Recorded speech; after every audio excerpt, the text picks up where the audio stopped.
Can you believe it? We're already on video number 3 of our holiday series, and it is cold out there. The snow is coming down, but that's okay. It's nice and warm in here. I've got another batch of that cauliflower stuffing in the oven right now. And remember, I promised you guys I was going to use that in another recipe. Well, here it is. In today's video, I'm going to make a holiday roast from scratch. Stick around. Cooking with the vegan zombie. Just going to go ahead and close this. We don't want any zombies to be looking in while we're making this. But the snow does slow them down a lot, so we have that on our side. So how are we going to start this? This is an incredibly easy recipe. Don't let all the ingredients throw you off. Here I have 2 cups of Vital wheat gluten. You can go to the store and find just pure wheat gluten. This is not a gluten-free recipe, although the stuffing is.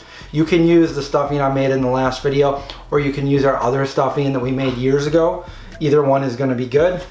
And then we also have 2 cups of chickpea flour, garbanzo bean flour. We're just going to throw that in there. You're going to want a big bowl like I have here. Next, we have nutritional yeast. You probably already know what nutritional yeast is, but if you don't, it gives it a nutty, cheesy flavor. It's got B12 in it. And we're going to put 1/4 cup in, actually. Bam. By the way, all your dry ingredients are going to go in this bowl. We have 2 tablespoons of brown sugar. I've got organic, the vegan kind that's not processed with all that bone char. We don't want to turn into a zombie while we're eating this. Next, we have 1/2 teaspoon of garlic powder. We also have 1/2 teaspoon of mesquite powder. Now, some of you were asking in the last video, where do you get this mesquite powder? This is where I got it. I got it from Ogio. That's the name of the company, Ogio. And if I can, I'll just link it below for you guys. If you can't find this, it's not the end of the recipe. You can still go ahead and make the recipe. I just like the extra taste that this gives it, so I throw that in there. 1/2 teaspoon of paprika. We got another vegan zombie spice. A friend got these for me for my birthday one time before the zombie apocalypse happened. But yeah, we're gonna use 1/2 teaspoon of turmeric. Bam. You also want 1/2 teaspoon of sea salt. And then we have some pepper. Get cracking. So, just like the last video, maybe 15 or 20 cracks of this stuff in there. Okay, so that is our dry ingredients. Stir those up. A whisk would be nice, but a couple of zombies stole my whisk. All right, so far so good, pretty simple. I'm gonna set that on the side over there like that. Now I have a blender jar that I'm gonna use. And what I have in here right now is a package of firm silken tofu. Now you don't wanna use the normal tofu, the kind that you cook. This is silken tofu. I wouldn't recommend cooking this in like your stir fry. It just doesn't work the same. So we have 1 package. I'm also gonna put in some Worcestershire sauce. Worcester sauce. This is by Edward & Son. This stuff is really good. I'll link it below if you guys can't find it.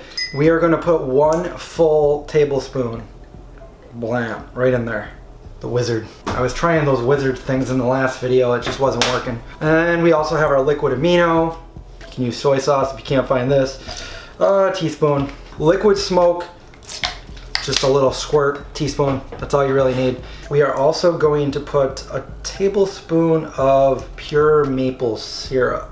1/2 cup of veggie broth. And we also have some garlic. I know I put some garlic powder in there. Well, we're also gonna put 2 cloves of fresh garlic in there too. So get the skin off there, throw that in there. We're also gonna put just half a teaspoon of olive oil in there. Now we're gonna take this over to the blender and blend. I'm actually gonna put this in the bigger one so it doesn't I can't find the other top for this, and this one doesn't hold it down good enough, so it's going in the other one. Bigger one, so we don't make a mess. All right, now we have kind of like a seitan smoothie. You don't want to drink this though. This is gonna go right into the dry ingredients, just like that. We're just gonna mix it up. You might have to use a little more flour just to get that right consistency if it's too wet. You just wanna knead it for about 5 minutes or so. If it gets too sticky, just put a little bit more flour down on your counter as you're kneading it. And that should do the trick.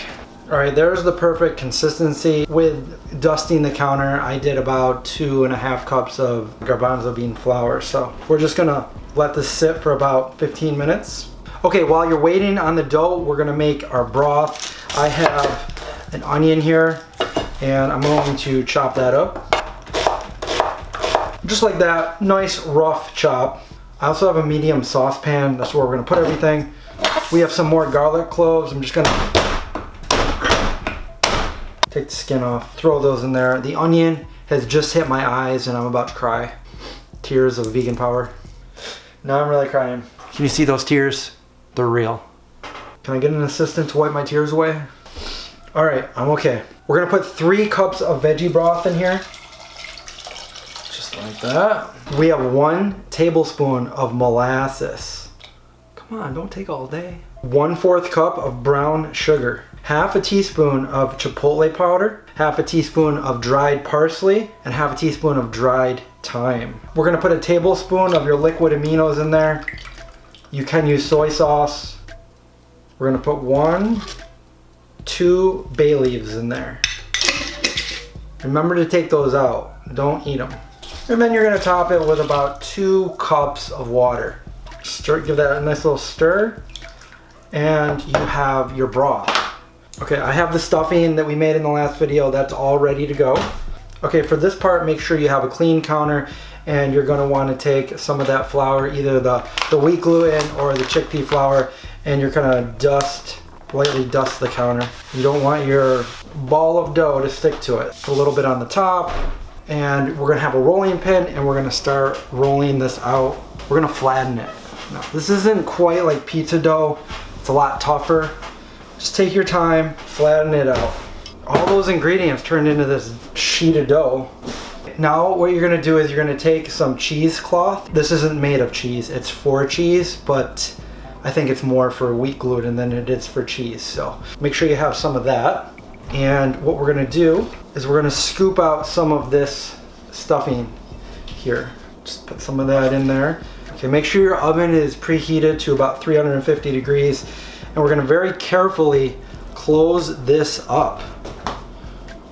Very carefully close that up. I trimmed about that much off. I can still use this for some kind of, I can make seitan wings or whatever with them. And if you have some kind of twine, you can tie this up. Next thing you wanna do is you wanna take the cheesecloth. Just be careful with this, so it doesn't break open. Nice and firm, nice and tight, wrap it up like a burrito, like a big burrito. There's our loaf. So we have a nice glassware, and we're just gonna take the broth and we're just gonna pour it right over the top. Get all that cheesecloth nice and wet and pour everything over it. All right, now it's gotta go in the oven for a little while, so we're gonna put it in there for about an hour, turn it over, and then it's gonna be back in there for another 45 minutes to another hour. You stay. All right, it's been about 2 hours. I flipped it halfway through while I was bored. I made some delicious garlic sesame seitan bites. These are really good. So yeah, you can make a ton of different things with seitan. So, well anyway, we're gonna bring this out of the oven and show you what we have. The other thing that I was doing was just pouring some of the juices every, I don't know, half hour or so. You could actually make 2 or 3 out of the amount of dough we made. You could chop that up in 2 or 3 depending on how big you want your roast to be. This is gonna be perfect, but I need to show you guys what it looks like. Pull it out of here. And now we have to pull this cheesecloth off of here because we can't eat that.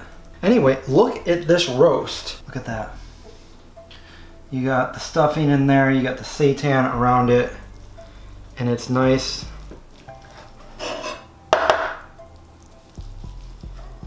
Look at that.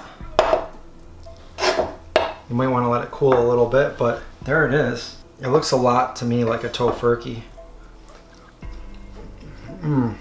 You can eat this right like this. You can save it. I think it's actually better the next day because it gets to soak in more of the juices, and I'll pour some of these juices over the top of it, and then it just marinates in it, and then you heat it up the next day. It's so good.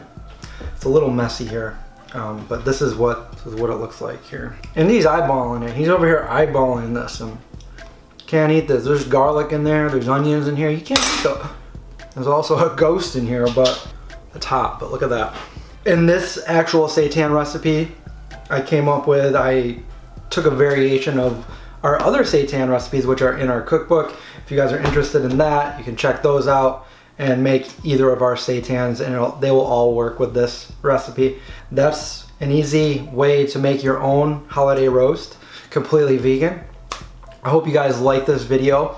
I have a few more to put out before the holidays are over, so give me that thumbs up. Don't forget to subscribe and hit the bell button so you don't miss our notifications.